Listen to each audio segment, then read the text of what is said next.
There are a couple things that I brought that you can go through if you wish to, and you can get up and lead and walk around the gallery or anything, because painting, watching it stroke by stroke,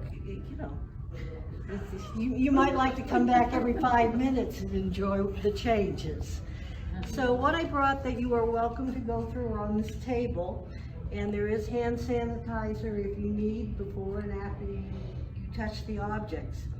But I have about 30 gift cards of different paintings that I've done. These are the same two, but there's a different one. And the gift cards are $3, and you can go up to the counter and enjoy selling them out if you want to. I know several of you are artists as well as art appreciators, so I brought some of the books that I think are essential to any artist, serious artist library. This little book on perspective you can get online. It's very inexpensive. It's the one Bud Edmondson uses in his classes, if you know that artist, and he is fabulous. And if you're not the best drawer in the world, you need to do this book and follow the exercises, and you become pretty darn good. So it's an important book. Edgar Payne, if you want to understand good composition, he was a master. The book has illustrations of different kinds of compositions, and you can play with each and find out what you're strongest at, but you understand how to place shapes in a format to make the eye go the direction you want it to go. The language is a little stilted because he lived a while ago, but it's a good read and an important read. Carlson's Guide to Landscape Painting is probably every oil painter's Bible. It is where we get the idea of aerial perspective, where the sky is the lightest value. Value means how light or dark something is. The ground, because it reflects the sky, is the next lightest value. Trees, because they're vertical and block the sun, are the darker value. And in between trees and the land are your slopes, like the mountain ranges. And that helps you gauge, when you're going from plane to plane, how dark the color should be. Value is about light and dark. The painting I'm doing today, I'm using a complementary color scheme. Complementary colors are opposite on the color wheel. And what they do is vibrate when they are painted next to each other, and they gray each other if you mix them together. So if I want to take an orange and make it a little less bright, I'll go to the complement blue and put a little blue, and it'll start graying down. That also changes the value, and then you've got to figure out how to make both work. But this book is by a Chinese man whose name I cannot pronounce, so I won't try. But it has a series of paintings in the different complementary palettes, and he gives you a list of paints that will work. So he has a purple and yellow, he has a blue and orange, and he has a red and green. I'm going to use the blue and orange palette for today's painting. And then one of my plein air mentors, intellectually, I've never met him, but reading his books, Kevin McPherson, this book on painting light and color has several demonstration paintings and takes you through his process of alla prima painting, which is what this is going to be, meaning painted in one session. So one of my friends that's here is a painter that uses glazes, and that's called, it just went out of my head, indirect painting. And that means a layer dries, you put a glaze on the dry layer, the glaze dries, and you can glaze again. Alla prima, it's all wet and wet. You just paint till you stop. So these are up here, and you are welcome to look through them. I also brought a personal book which has more information than you want, but I've got in here sketches and paintings in progress and articles that I thought were important. This is my personal studio book, and you're welcome to glance through it and see things. And then this little notebook is about the painting I'm going to do today. So today's painting is On the Road to Villanueva. because I don't demonstrate, I did a lot of practices. This was my value study. So I tried to figure out where the darks and lights in this image need to be and how dark or light they should be. It's not neat, it's not meant to be a painting, it's a study trying to find out information. Then I was worried about this road area and the colors that were going to be in it.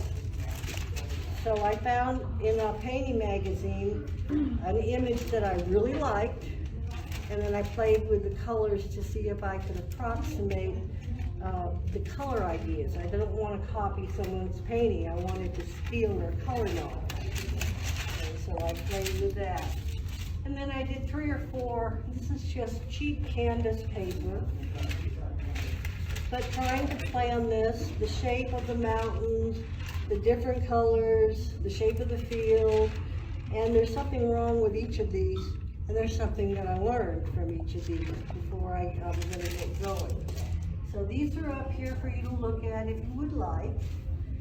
And yesterday I did this, it took me about 2 hours, so that's my guess about my demonstration. Again, if you want to leave and come back or whatever, it doesn't matter. You can ask questions while I'm working, that's perfectly wonderful, Sheila. Can you give us all an overview of your background in history and art? Okay. I was born in New England and moved west and west and west. Eventually we came here to Albuquerque. While I was in Indiana at college age, I was an English major. I started at Butler, and my parents moved to Oklahoma. I got homesick for them, so I moved to Oklahoma and started at Norman. I met my husband, and then I went to Oklahoma City University. And then my husband got a job in North Dakota, and I became a college dropout. After a while, we came back here because his career is in air traffic control, and I decided, well, I think I'll finish my degree. So now I'm an older person, and I went to UNM and got a degree in fine arts. And then the following, after my bachelor, I got a master's in education. And then I taught at Jefferson Middle School, language arts and drama. And then I taught at Sandia High School, drama. I didn't use my art degree, I used my English degree for the job. But the art degree gave me writing prompts. I would bring in fine art paintings and have the students write the story behind them. And in drama, of course, set design, lighting design, the art degree was immeasurably important. I retired in 2005 and started painting seriously in 2007. And now I'm here at Weems, and behind me are some of my paintings. Can you tell us what inspires you to do the scenes that you do? Where do you get your ideas, your inspiration? All right. I paint with a group of 10 other artists. Some of them are here today. We go out most Wednesdays or Thursdays now, and I love New Mexico. And getting out and being in the landscape and looking at it and trying to get captured, that's what I love doing. It's frustrating and it's hard, and the wind blows and the bugs bite. And one of our friends saw a very large rattlesnake, and the story grew the snake as it was retold. But it's a funny endeavor, and that's what, I live in the mountains, I love New Mexico, and I just love trying to do it. So. Thank you. Okay, so without that, I'm going to start painting. This is my setup. It's a plein air. It's lightweight. I can carry everything in one of those backpacks. This is odorless mineral spirits, so if you are allergic to things, it shouldn't bother you. And that's what I'm going to clean my paint with.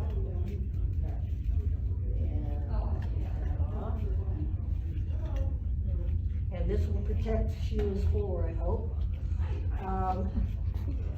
This is orange and blue complementary palette.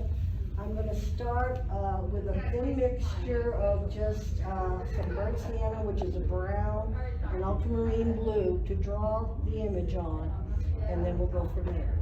And I'm will back up if you have trouble seeing every once in a while, because I want to see what I'm doing.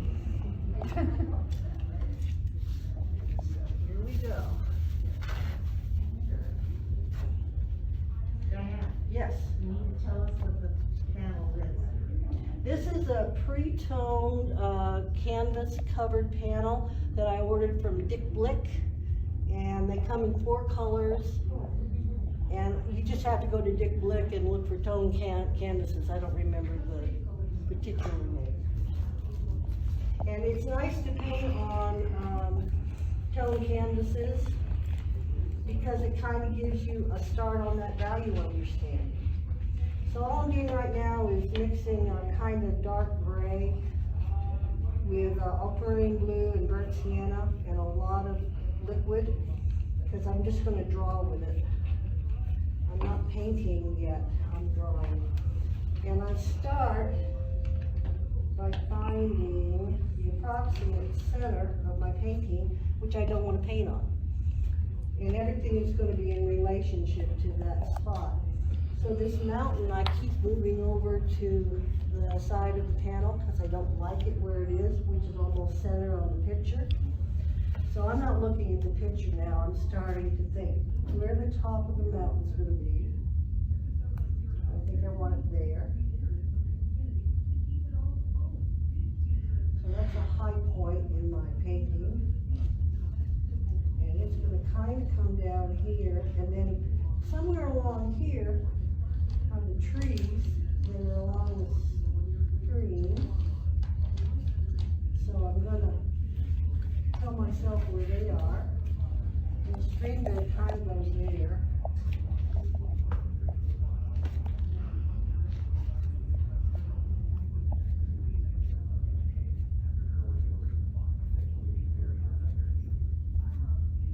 And as you can see, I'm not really being paranoid about any kind of beautiful drawing so much as I'm placing some elements. You're squinting. And I'm squinting. Which all artists do. So the tree that's going to be planted down here comes above the mountain range, and I'm just locating kind of where that's going to happen. So I know where it is in relationship to where this is, and that's going to go through. So then there's a tiny thing that juts out. I'm going to kind of place that, and then the bushes come up above it. Kind of placing that, and I'm going to come along this, and this is going to be an important place, because your eye, I want to end up here. So somewhere when that mountain color meets this, it's going to be important. Now, above the field is a tree line, and below the tree line is a field.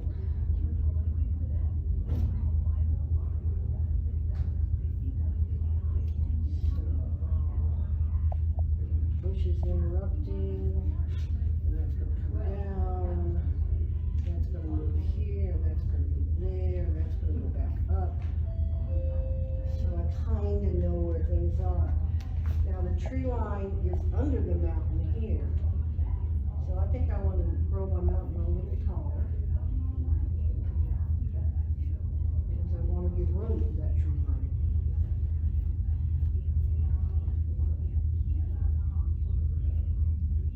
And then there's this road thing, and it's above there, so it kind of comes down across.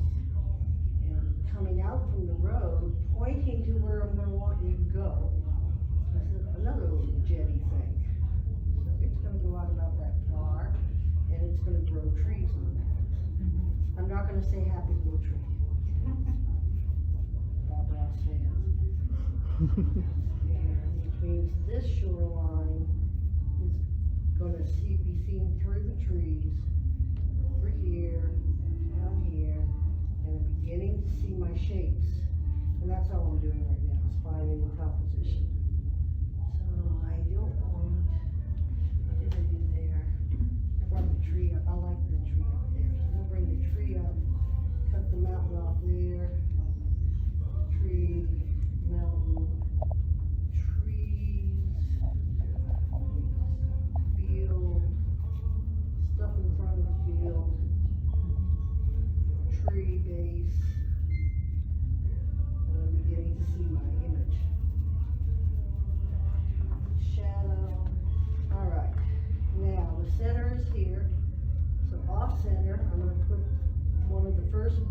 that grows on the road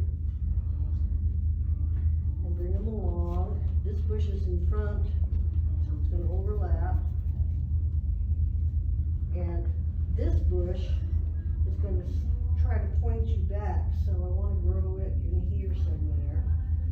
And then I want the road to go down so you can see the base of the string.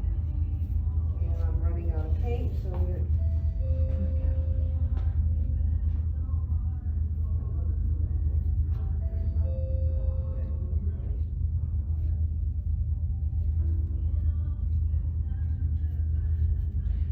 grow a bush off the bank of the stream, so this is going to end up kind of a neutral value, and the contrast is going to be in here.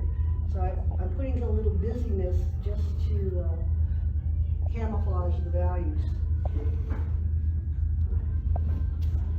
All right, the road comes down here, and behind it is going to be a baby bush. And then the road is going to come to that bush, and the road is going to come to that bush, and then it's going to come forward. So that'll give me some areas to put different temperatures of the road. Alright, so that's what I'm going to try to do, and that's how it started. And I'm thinking now, do I like where things are or not? I don't like this shape, so I'm going to grow a tree here and a bush maybe in front of it, and vary that a little bit so it's not quite such a straight line.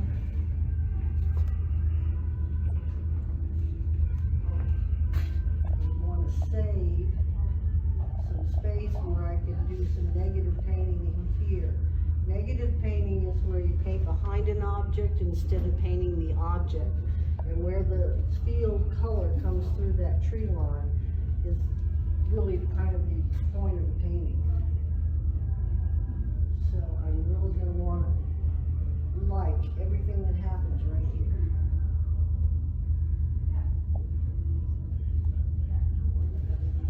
Okay, where this tree meets this clump, understand a little more the shadows here.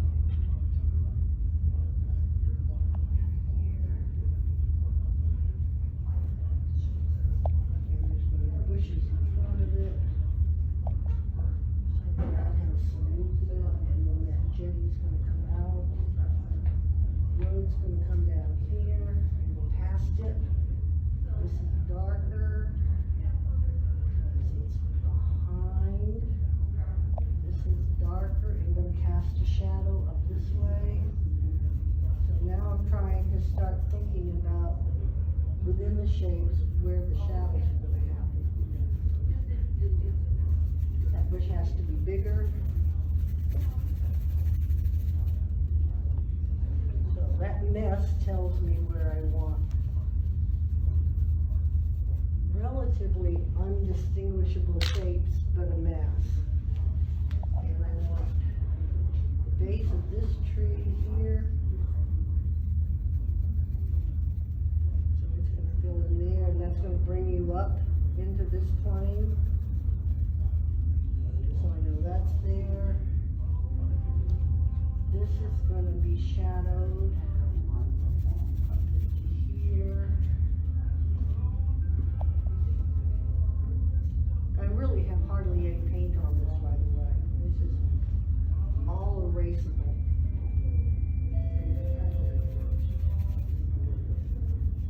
This is going to be important here. I want that line.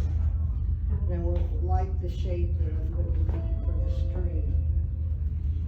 These trees are going to have negative shape behind them, and where that meets is important, so I want to remember that area.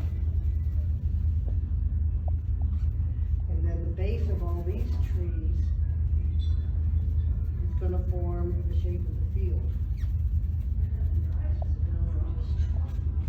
I want to bring it down.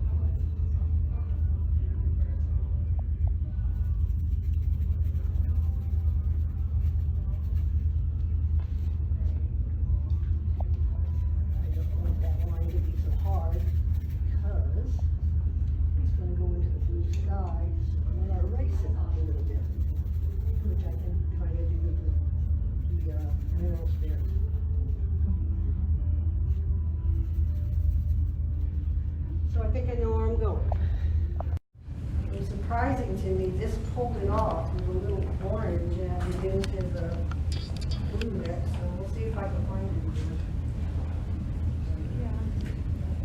And guys are very quiet.